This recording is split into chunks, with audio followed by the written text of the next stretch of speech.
Good morning, YouTube. It's Uncle No Identity. It's Sunday, October 1st, and let's flip our calendar into the new month. A new month and a new car. Looks like Hellcat, I guess. Hellcat wide body. We can tell it's not the Demon because it has two hood scoops, not one big wide one. So now let's jump back to the workbench and we'll do another video on the channel.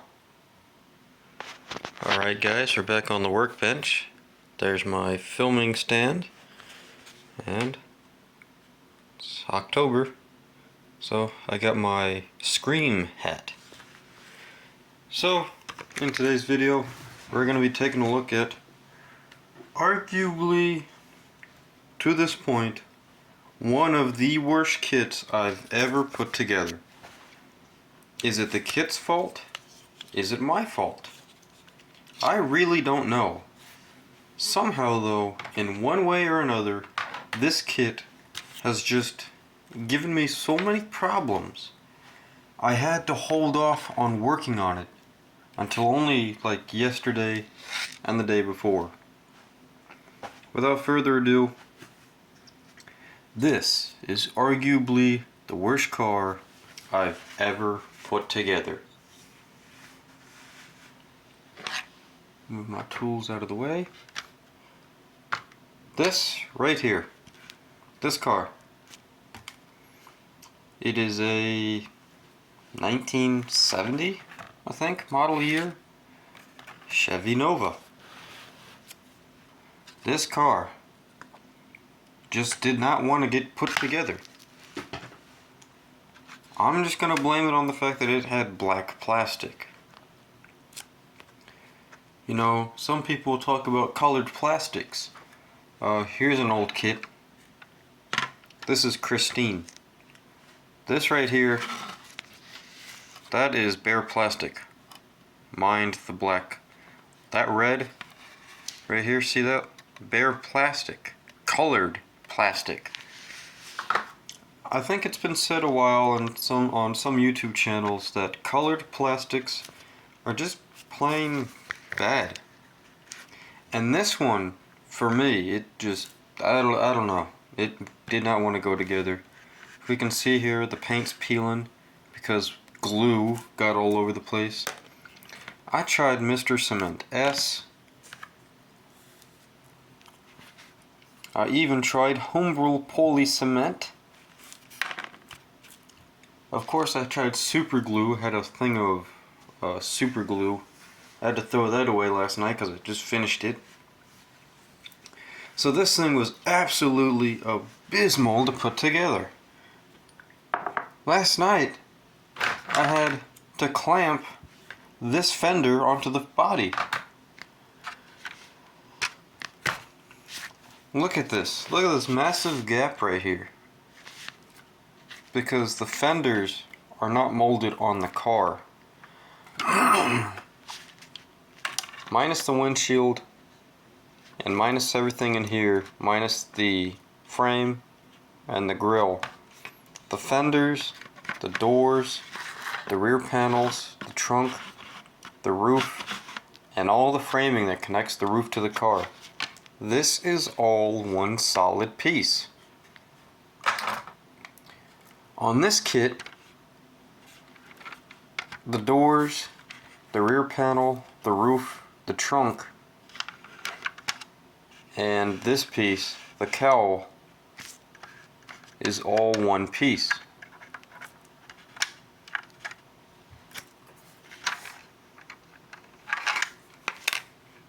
And inside here, the fenders are all connected to the doors and the roof. It's all one big piece. The wheel arches, I mean. The fenders were separate pieces. And I just had a really tough time putting this thing together. This right here is it's the smaller of the two motors. Hang on, guys. Let me get the box.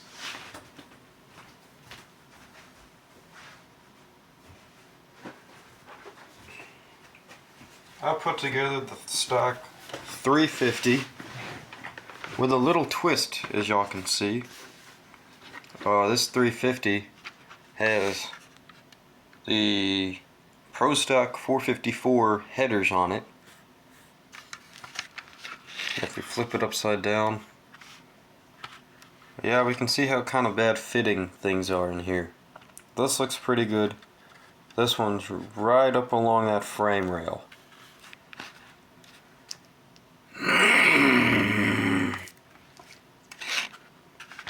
This car has ladder bars in the back and a overly long, what are those? It's got hijack shocks in here. It's got the ladder traction bars.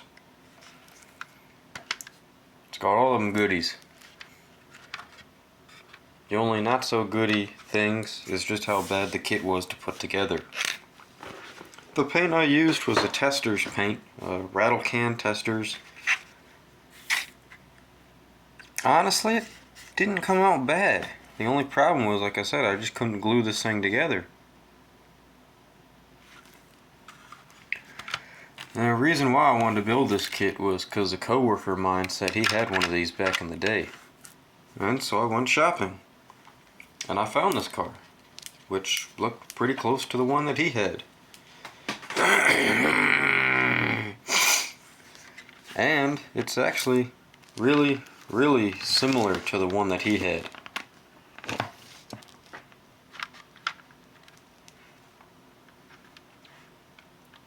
Close but no cigar. He had an automatic transmission. This one has an automatic. My coworker said he had an automatic on the column. This one is floor mounted. I think he said he had dual bench and tan interior, which this one has a tan interior. I think I used Revell's African Tan to paint the interior. So like I said, I wanted to build this car for my coworker, but this thing was just horrendous to put together. But I mean, it's finally put together. It's got the Krager wheels like he said he had on them. Bigger in the rear, smaller in the front. Now I'm pretty sure he did have street tires, but the Kragers this kit came with had a dragster setup, so I went with the dragster setup. Here's the kit, by the way, if y'all wondering. HPI Guy's Workshop, shout out to his YouTube channel. You can find a video on him building this kit. 125th scale Chevy Nova SS AMT. He did a really fantastic job on his. Like I said, I don't know if it was just bad luck on my end, or I just charged in on the project and didn't really slow down and wait.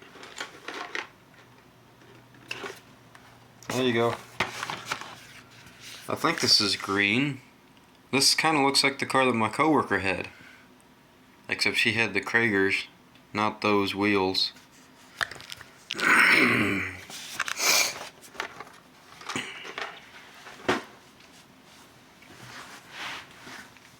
So yeah, that's my attempt at building a 125th scale AMT Chevy Nova. Like I said, arguably, in my opinion, and from my experience, this is not a great kit. I don't know what happened to it. Maybe it was just me. Somewhere along the way, the kit just wasn't good. You can see all the glue paint damage right here on the fenders, on the door. I mean, it's all put together now. It used to have side glass here, but the side glass was bowed to try to fit the body. I just didn't want to try putting it in, so I just left the side windows out. It's got a front windshield and a rear window, and that's all it needs. It's missing one of its headlights, but that's alright. That's, yeah, that's my review on the AMT 125th scale Chevy Nova. A kit I would not want to try tackling again.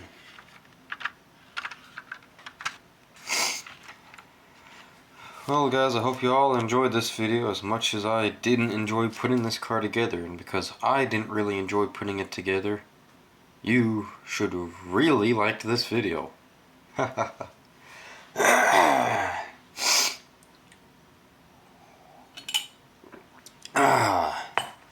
Allergies are such a great thing to have, you know. Alright guys, well that'll wrap up this video. Might look for something else to take a look at with you guys. Oh, here we go. By the way, the Dodge Challenger still needs some work. I'm missing one of my radiator hoses. I'm actually missing some aftermarket hose. A friend of mine gave me these wires, and I don't know what the heck I did with the wires now. So that motor's got a lower radiator hose and no upper radiator hose, and I can't even find anything to replace it. But that's alright, because I'm going to do another inbox review. So I'm going to upload this video, and then I'll just make another video for the day. Let's see if I can make 2 videos for one day. Maybe 3, who knows? Alright guys, well that's it for my review on this horrible car. I mean, it's a great car in real life, but this kit was just, you just couldn't put it together. Alright guys, I'm Uncle No Identity. I'll see y'all in the next video. Cheers.